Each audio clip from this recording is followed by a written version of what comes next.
Hello everybody and welcome, it's VeDAN here, so glad that you can tune into another video. Today I'm going to show you a super easy and casual way to get top 50 on this new Lych boss on logs.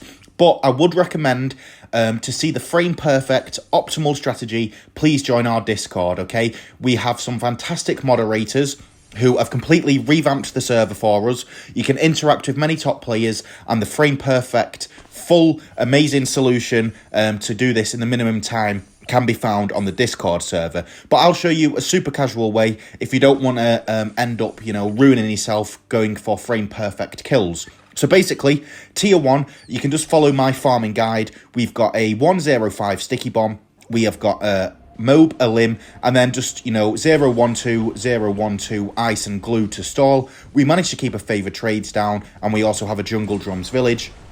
Basically, all you need to do is just spam the elim ability, okay? The sticky bomb will kill his soul just before elim is recharged again, which will allow you to basically keep pinning down our Lych. So this will not be the frame perfect kill time. I just want to reiterate that. I know the top players will be absolutely, cringing at this kill here. But it's going to be a sub 37 seconds or about 37 seconds if you do it casually, which is pretty good, okay? The minimum kill time is 36.11 seconds, I believe, okay? But the good thing is we have got 46,000 to continue farming.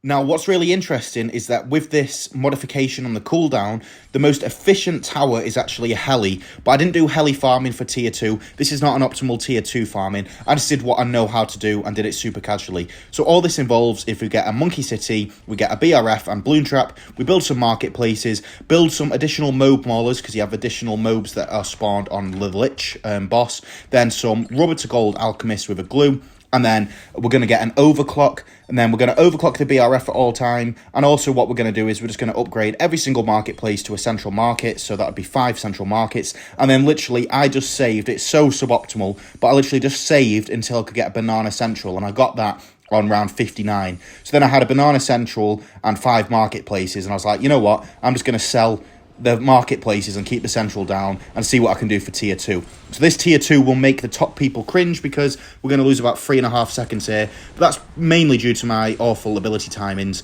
But the essence of it, so we have a primary expertise village.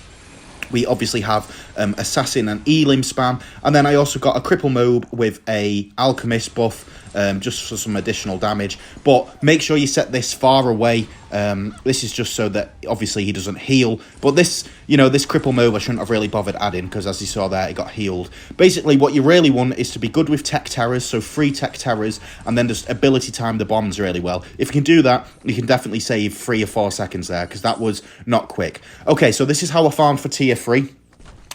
So we have the central down, and then I got a monkey economics and an energizer, and I defend, okay, with special poperations. So what special poperations has, it has the gunner ability, keep, gunning and using that ability, and he will just shred all of this from tier 2 to tier 3 with no penalty, okay? Make sure. So as you can see, it's the, black marksman looking character. Keep spamming that, and also have your special poperations tower locked in place at the start of the screen so that he deploys it there. Obviously, you can as well sell Sorda, but all we're doing is just getting 040 helis and just spamming their ability, and also using the monkey economics. What's the word? Monkeynomics, I'm going to say, ability. And you'll be able to hoard more than enough money to be able to afford a degree 1 engigon. You can get this at the end of 78. Because of the ability cooldown, all turrets will be ready. So I hope you know how to do engigon kills by now. But if not, basically, you put 3 turrets down and have the 4th one ready to deploy. You deploy the 4th one, which forces one of them to explode. And then it's just a case of selling them in the right order. What I mean by that is, so because I've got a blue one coming up next, I sold the blue sentry then, okay? So there's no kind of overlap with them.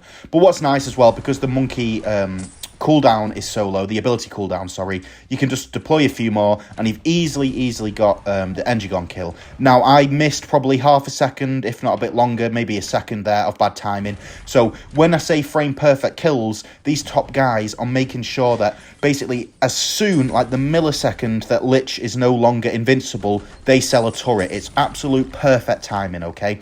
From here, you can literally use Homeland with Berserker Brew and get a couple of engineers down, so the max balloon trap and the max, or the top path, sorry, the sentry expert, and then that'll just defend basically until 118, 119. We're trying to hoard as many pops as we can with engigon, because ideally you want to get degree 60, but in this run I only got degree 58. But hopefully I'll be able to make a tutorial maybe how to get degree 60 when I do it properly. Okay, so for tier 4, like I said, it's just another engigon kill, keeping the same one down that we did originally. Make sure obviously you place the turrets down in time, maybe do it on like 97, 98, so his turrets are already in place, so don't forget about doing that.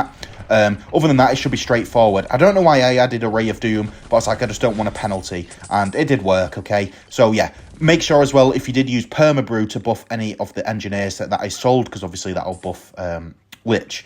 Okay, so on 110, when you're trying to just defend using the engineers, maybe you can add a super brittle, which is what I did, just to help, because I believe 111 can be a bit tricky. You can get a penalty, so a super brittle, that helped that for me. Probably not the optimal tower, but it kept it easy. Okay, obviously we still kept the helis down, and all we did was literally just spam the abilities and nothing else. There's nothing fancy here with the farming, because you don't really need to focus on the farming. Ideally, if you just got the degree 60 engigon, then you've got the insta kill. So like I said, I got degree 58, so what I did to try and make up some DPS, I just added a low-level ace, like degree 23. Put all the money that I had into an ace, okay? So what'll happen here is when we do the engigon kill, there's just like, you know, a couple of K health that's missing, but the ace should hopefully pick it off. So it's not a perfect insta-kill by any means, not frame perfect, but it is relatively quick, and I think this should suffice for a top 50 run. Maybe it'll be 5 seconds quicker than what I did here. Maybe, you know, the optimal T2 could actually play a role, but this is kind of the overlay of what you need to do. Okay, like I said, just keep doing the engigon abilities. I'm terrible at them, so you know, practice on your own and put a bit more time into it than what I did here, but it should be an easy 3 minutes 20. Okay, and if you did a better tier 2 and engigon selling time, you know, easy 3:15. But it is amazing, you know, C-Jam got 3:06.66, so he got the frame perfect kill within a few hours of this boss being released, so that's pretty impressive. But I hope this has helped, and I'll see you guys very soon.